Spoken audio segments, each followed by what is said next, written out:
Hi, everybody, and welcome to the first video of our four-part series on the art of resilience.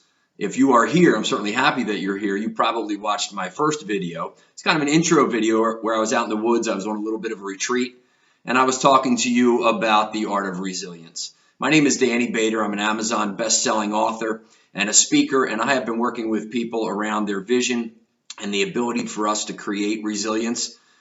Resilience is a capacity for us to move through the tough times.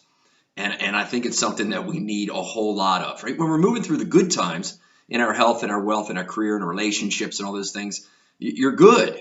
It's those other moments that I found people go, wait a minute, I'm feeling like I'm stuck.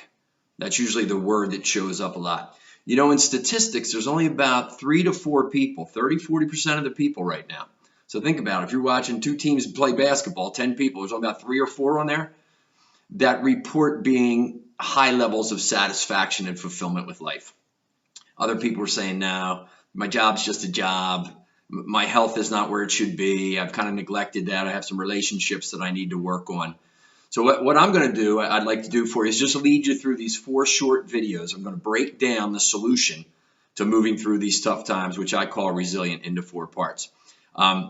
I've had to work with resilience a whole lot. The first time I think it ever showed up for me was I graduated from college in 1985. I got a really good job. I had a sales job selling medical equipment. I was probably making the most money of all of my friends at that time. And I had a company car too. Now here I was 22 years of age. I was single. I was on the dating scene, and I had a company car. It was a white Ford station wagon. Did not do much for me in the dating scene. My friends called it the Maytag. Remember the Maytag, man, had that white thing? So here's the deal. I got this job. And I'm in it about 3 or 4 months, and I'm going, I don't like this at all. This is not me. I got to get out of here. 3 or 4 months, I'm into it.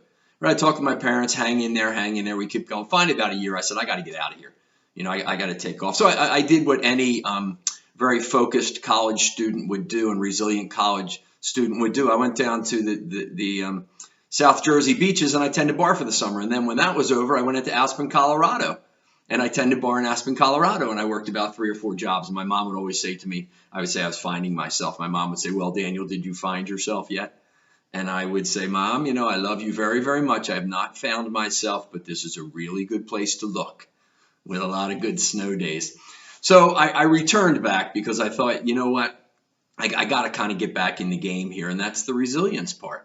So, you know, I experienced some things. I got some support right there, and then moved through and, you know, got back into what I really enjoyed.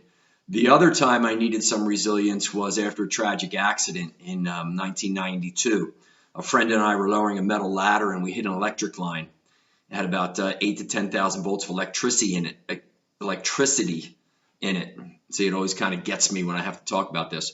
It went in my hands and went out my feet.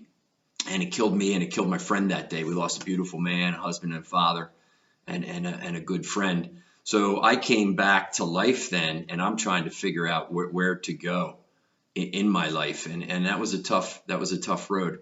So in terms of the solution that I found for us to be resilient,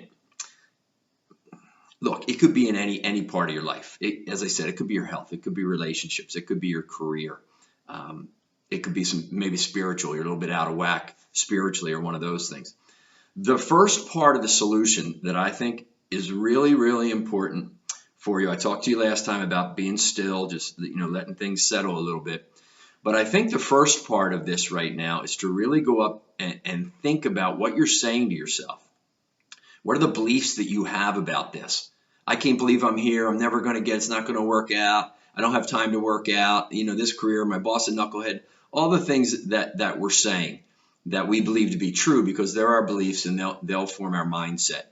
So oftentimes when I get with people when they're stuck right there, that's where we have to go do the work. Let's go upstairs for a minute. And they go, yeah, but life, this isn't good. I don't like this. It's not perfect. And I used to think that life was not perfect too. And a friend of mine, Pat Croce, in one of my recent podcasts, he said to me, no. He said, life is perfect. Life is perfect. There is struggle, and that's the greatest opportunity for growth. Life is going to unfold as it unfolds, sometimes good, sometimes not so good. And he said this with all the energy of Pat Croce. He said, the universe, life, does not give a shit about what you want. It gives you what you need. And that really sat with me. So I invite you to consider that right now. Why am I getting what I have right now?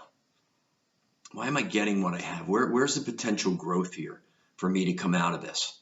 And we'll talk a little bit about vision in some of the next videos. But what I want you to do in terms of your beliefs and your mindset right now, just do this. Take a deep breath. Take another one. And just be present. And know that where you are is not where you are going to stay. Think about where you have moved through difficult times in your life already. Best prediction of future success is a history of past. And I am certain that you have all moved through some difficulty. So sit with that for a moment. Sit with that for a moment. And then just think to yourself, okay, I got this. It's going to take a little bit of work, going to take a little bit of focus. But you really got to get that mindset to say, I am here right now, and where I am not going to stay. That's all I want you to do. So for the next day, 2, 3 days until you get this next video, video number 2, I want you just to monitor those thoughts up in your head. Catch yourself when you're holding on to thoughts that are not useful. I always say HUT, H-U-T, hold useful thoughts.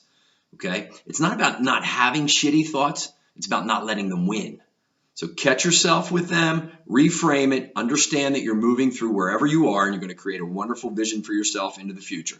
All right, you got this. In the meantime, if you know somebody else that might be in a bit of a struggle and says, yeah, they could probably use a little bit of conversation around the art of resilience, be sure to go ahead and share this with them.